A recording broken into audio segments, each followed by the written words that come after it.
Hello and welcome to the Daily Mill for Sunday the 5th of May 2024. And today's Millwall news, not a lot because it's Sunday, but we do have this. This is from the real EFL.co.uk, that prestigious website. I'm sure you'll agree. Well, they put this headline up: Millwall loanees' future revealed. By whom and what loanee? We've got a lot of loanees. Well, let's have a read of this. With the Championship season now over for the majority of clubs, focus is already being shifted to next season, with retained lists expecting to be revealed in the coming days. Millwall are no different, and after their final day win over Swansea City, fans will already be looking forward to next season. The Lions would win each of their last 5 matches and would climb up to 13th place in the Championship table. As a result, their change in fortunes coincided with manager Neil Harris's arrival, and the former player would comfortably guide them to safety, something which was by no means guaranteed prior to his arrival. Based off how the season ended, there is plenty to be excited about, and although there could be a high turnover in the squad, it's an exciting time at the club.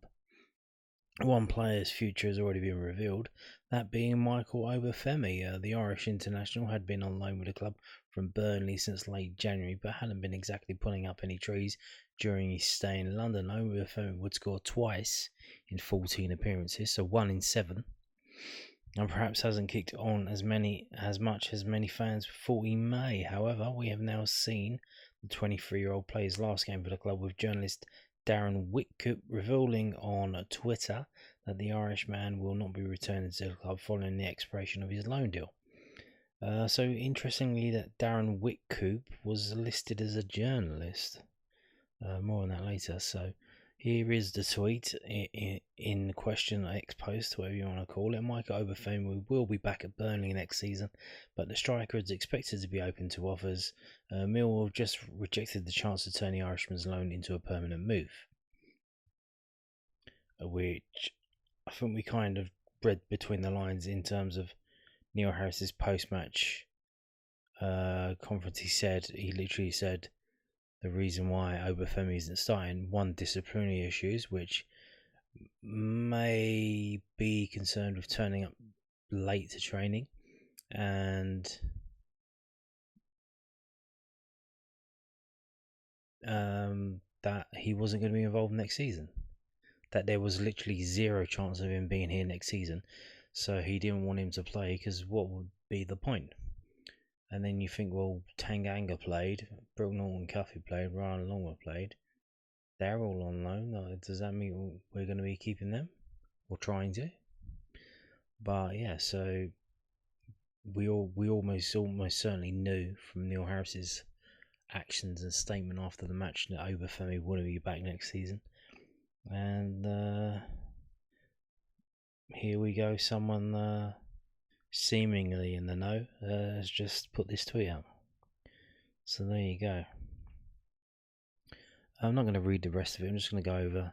So this is from twitter.com. So interesting, not listed as a journalist, listed as a PR and talent management in sport and entertainment, a registered cricket agent. So this is someone who works in PR and talent management, and is also an agent for professional cricket players. Being listed as a journalist, and you can see here, new year and a new start with some personal news. I've decided to move on from Reach, which is the web journalism big website that owns a lot of websites, company that owns a lot of websites. I'm excited about this new chapter as I move into the PR and representation business in sports and entertainment. Looking forward to what comes next. So there you go. Was a journalist, now he's moved on to getting more involved in actual sports business, and he's saying that Obafemi's not coming back to us next season, which you kind of already knew, but there you go.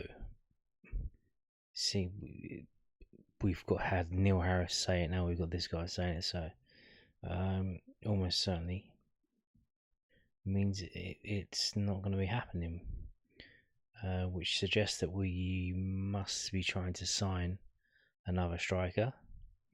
and well, let's see how that goes. Now, today there was a game involving two Millwall players on loan. Probably the last loan watch of the season. The two Millwall players are Kamarl Grant of Bromley and Nana Boateng of Solihull Moors. Kamarl Grant played the whole game, and Nana Boateng came on for 9 minutes at the end of extra time. And Nana Boateng took a penalty and scored it. Only one of three Solihull Moors players who scored their penalties. And Bromley are now in the Football League. Bromley are in League 2 next season.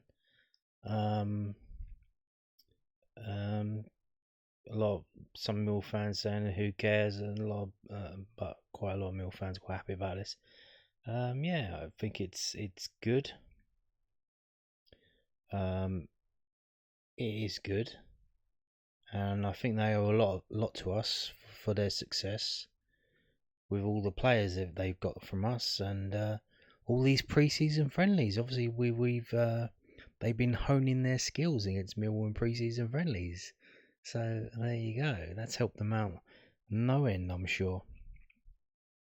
But no, seriously, good luck to them. I think they're going to find it hard, like Sutton did. Sutton stayed up for 1 or 2 seasons and then they come back down.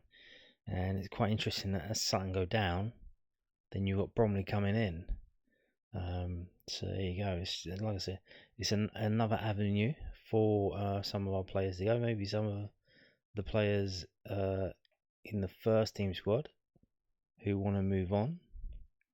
Maybe somewhere for, as we've seen, the youngsters who want to go out on loan.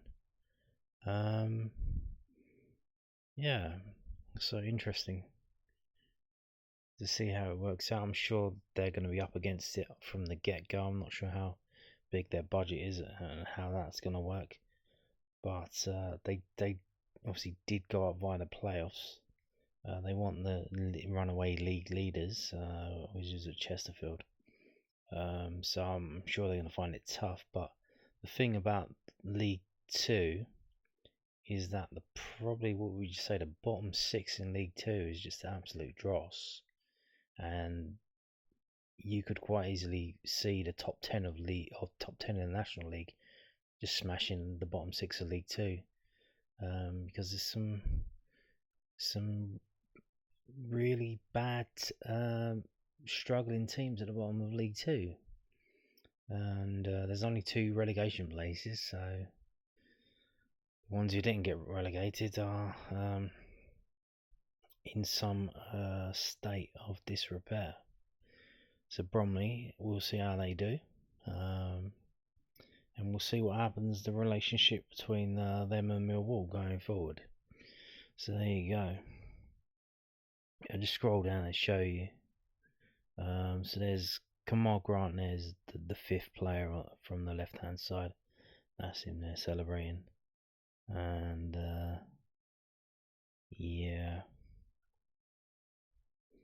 this is from bbc.co.uk, by the way. They had the game live on BBC on the radio. So there you go. At Wembley, the game was played. And good on Bromley. Now, moving on to this. It's the last one of the season. He's looking at the match stats from the game yesterday, the Swansea game. Millwall create a high number of chances relative to their possession, stole the ball often from the opposition, were effective at creating goal-scoring opportunities from counter-attacks, and were aggressive. We attacked through the middle, had a high shot frequency when in possession, favoured long balls and favoured through balls. Swansea had no strengths. And if we go back up, you can see on the right hand side that the top 5 rated players are all Millwall players. And Swansea just didn't look all that, did they? Did not look all that at all. And it'll be interesting to see. We've seen this happen We've seen this happen with teams now that FFP's come in, that they just kind of look a bit neutered. You've seen this with QPR. So it'd be interesting to see what happens to Swansea next season. Are they a candidate to go down? Don't know if they don't sign any decent players. I mean, they might very well be.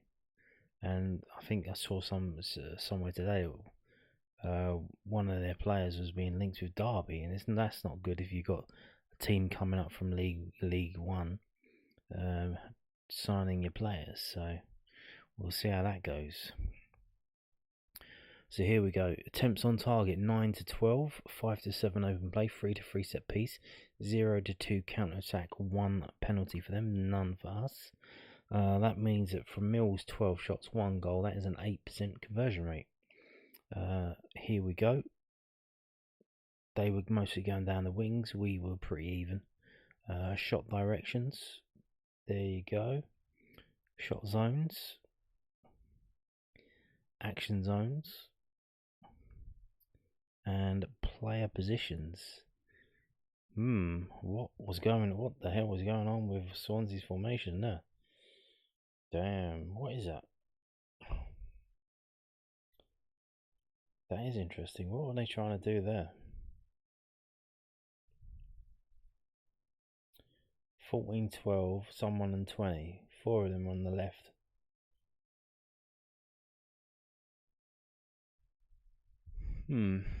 Very interesting.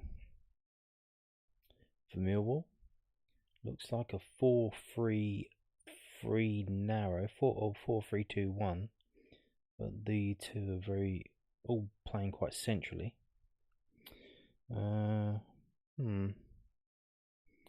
Okay.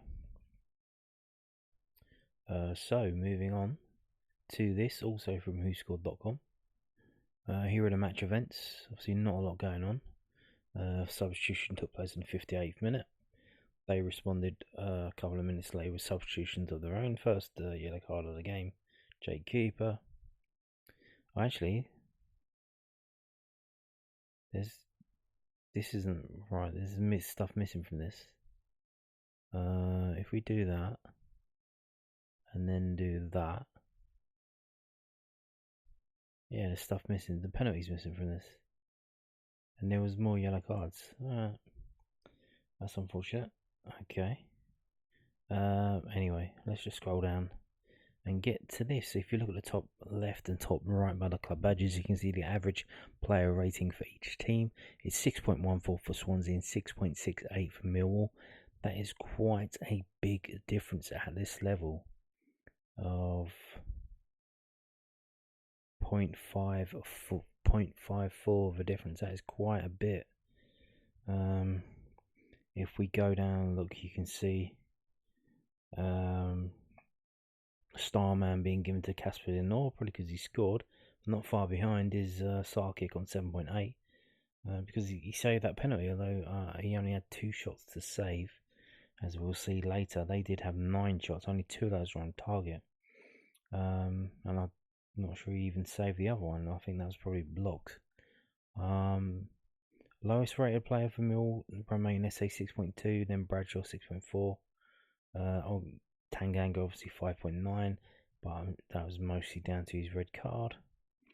If we go down and look and see total shots, Fleming with 3 shots, Longman with 3 shots.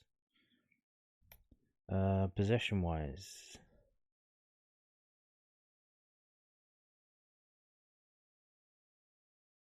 so Mill not having a lot of possession. Normally it would be on one player. As we've seen pre-Aris, they would all play through one player. But this seems to be pretty evenly spread around. Mostly with Sarkic, 4.6% of the match time was with him. Pass success percentage, 89 to 75. Billy Mitchell, again, way up there, 92. Fleming, 94. Oh, cool. Ryan Leonard, 50. That can be explained away by his illness. Apparently he was sick the night before the game. Only had an hour's sleep, but they still made him play. Dribbles 2-1, not really a dribbling game. Aerials 1, 14 to 12.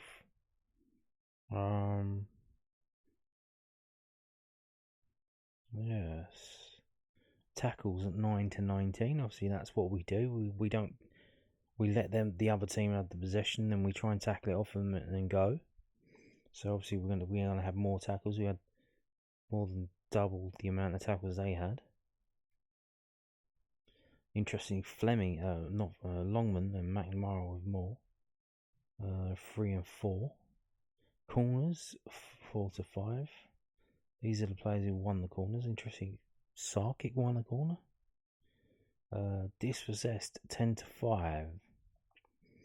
Okay, now moving on to this.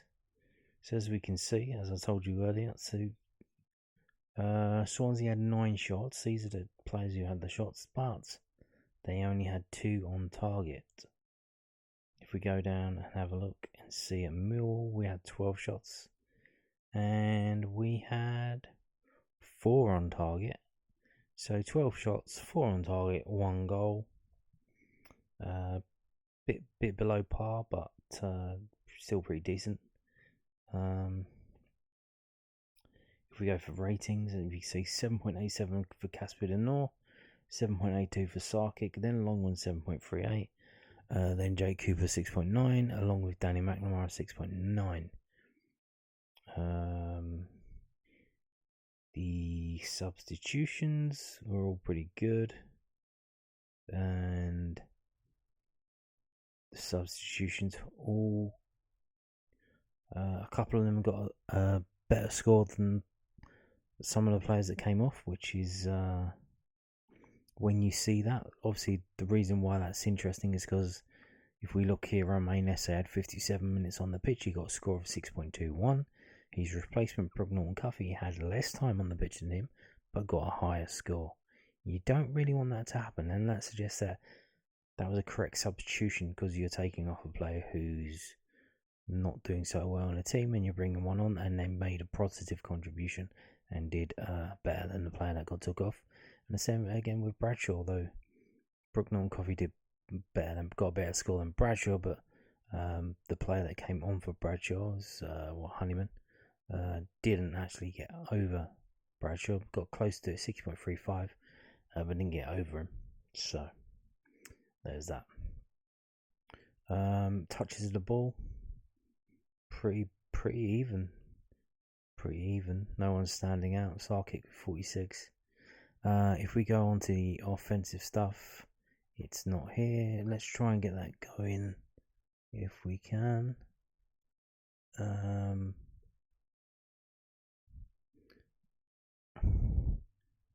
Offense. Offsides. Longman and Watmore were offside, dispossessed, having the ball taken off of you, and unscheduled touches, poor ball control. Yeah, Longman, he had that one day. He was just he kind of spazzed out, dribbling down the wing. Looked really weird on TV. I don't know what he did. Defensive. So who did all the defensive work? We got Danny McNamara top of the tackles, 4, but everyone had a tackle. Look at this. Every single player except 4. The 2 that didn't get the highest scores, Romain Esse and Tom Bradshaw, didn't have a tackle in that game.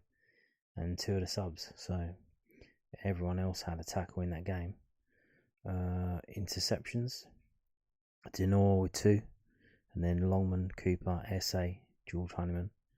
Clearances. Jay Cooper with 7. McNamara 5, Tanganga 4, Casper North 3.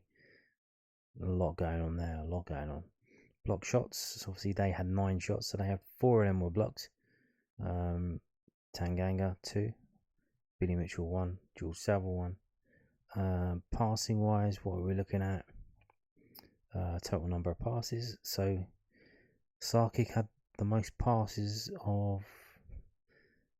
That's you don't often see that. The Mill goalkeeper had more passes than anyone else in the team, and they weren't all short pull tiki-taki passes because he had 33 long balls in that game, so he only had 6 short passes. Crazy. We got Denor 83.9% accuracy off of 31. Billy Mitchell 92th of 25. So yeah, there you go.